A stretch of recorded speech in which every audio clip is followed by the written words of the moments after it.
Ready? Yep. Okay.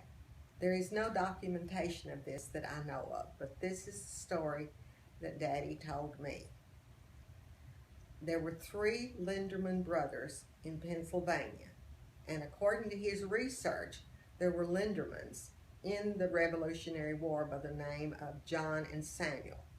One was 26 and one was 76. So apparently these were descendants of those Lindermans because they came out of Pennsylvania. There were 3 brothers. They loaded their slaves, their household possessions, and everything onto home-built flatboats. And my great-great-grandfather had come to western Kentucky and found land off of Mayfield Creek that he wanted to own, and he had bought it. Dad wasn't sure, but he thought he paid $1.25 an acre, but he said it might have been only 25 cents an acre. Anyway, this brother went home and he got his 2 other brothers, and they started on flatboats down the Ohio, Mississippi, however they got there. And they came down the Ohio, and one of the brothers stopped and decided to stay in Louisville area.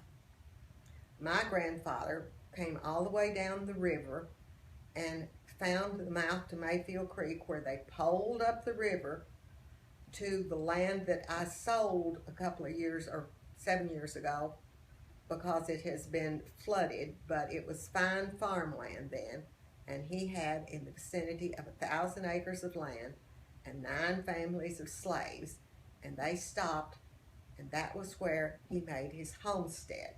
When I was a child, the ruins of the original house were just falling into logs, and I used to play on them until Daddy said, "Get out of there, there may be snakes." And that was enough for me. But my brother and I found the foundations of the slave cabins back in woods that I still own, but I probably couldn't find them again because they brought it away. But anyway, the 3rd brother supposedly went on to Arkansas, and some of his kids went on to Texas. And there are Lindermans in all of those places that are in some ways connected to my family. But they've been there since before the Civil War. Now, the only record that we have of the Lindermans that's printed in western Kentucky is somebody wrote, and I'm sure he was referring to my great-grandfather, showed up in Blandville after the Civil War. However, he could have been 4 or 5 miles out in the country for years, and nobody would have known about it if he didn't come into Blandville to trade. So we don't really know. But that was the man that ultimately married Ellen Bowen, who became my great-grandmother and raised my father. And she was in Blandville because her father taught